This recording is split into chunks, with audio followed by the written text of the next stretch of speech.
Samsung has seen better days. The South Korean tech giant investigated and acknowledged faulty battery cells in its new Galaxy Note 7 smartphone, and since then, it's issued a recall on the phone. So joining us now to explain is Adam Zuckerman. He's the founder over at Fosterly. So, first of all, Adam, the company stopped sales already of this Galaxy Note 7 phablet or smartphone, right? It says it's going to replace the existing batteries and phones for customers, but the problems don't stop there.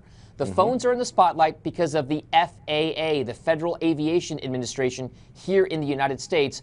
Take us through what this particular wrinkle is. Oh, this is a great one. So Samsung released the Note 7. They've sold 2.5 million devices, and it turns out that they're having a battery problem where the batteries are catching on fire.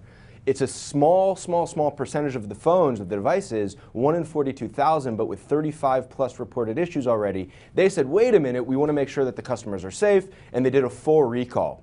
Now, airlines are going, uh-oh, we certainly don't want to have a big battery fire in flight. 4 airlines now have said, no, you can't have the phones on the plane. It's up to them to decide. And recently, the FAA said, here's an advisory, a non-binding advisory, that we suggest not using the phones or charging them in flight. And the reason why they did that is because they can't yet, until they have a confirmed international or governmental report citing that a fire was caused by the lithium battery, they can't act. So it's an advisory. And they're saying don't actually charge or use the batteries in flight because it's a state change that could cause the actual fire. This is great. All right, so it seems kind of complicated, but in essence what they're saying is the FAA is advising people not to use or charge these devices or even check them into their checked baggage. So how big of a hit for this is this for Samsung?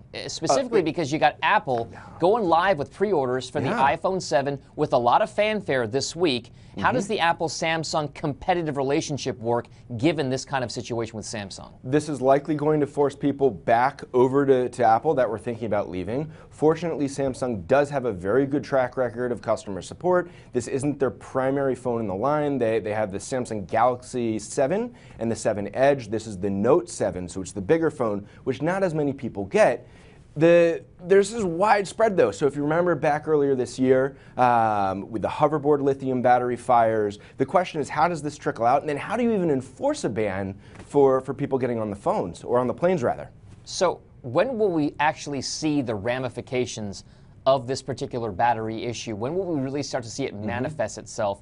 When can consumers at our airports maybe start to feel the backups or the traffic or any kind of stalls that happen because of this kind of a battery type situation, if it even happens at all? Well, it's to be seen. You can't expect the airlines to say, we want to inspect every single person's phones. And hypothetically speaking, let's say that you have a Note 7, you participated in the recall from Samsung, you got a new phone with a better battery that's not going to catch on fire. Do you have to have a certification card from Samsung saying this is a new phone and it's okay to fly?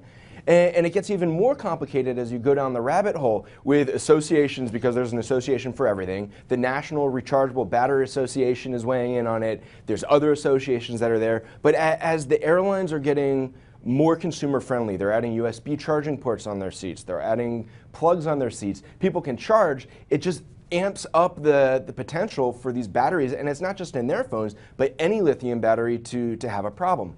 That said, lithium batteries are really very stable. They're devices. They're built into the planes, they're built in all our phones, and we don't have these problems frequently. And we'll see where things play out.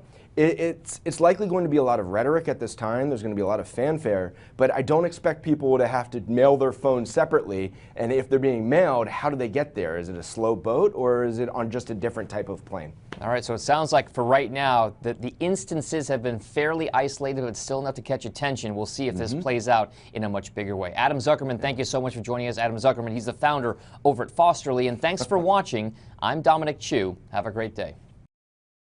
Hey CNBC fans, thanks for checking out our YouTube channel. Here you're going to find videos packed with all of the information that you need to be smarter about your finances. You can subscribe by clicking right here and click on all the videos around me or the I right here to watch the latest from CNBC. Thanks for watching.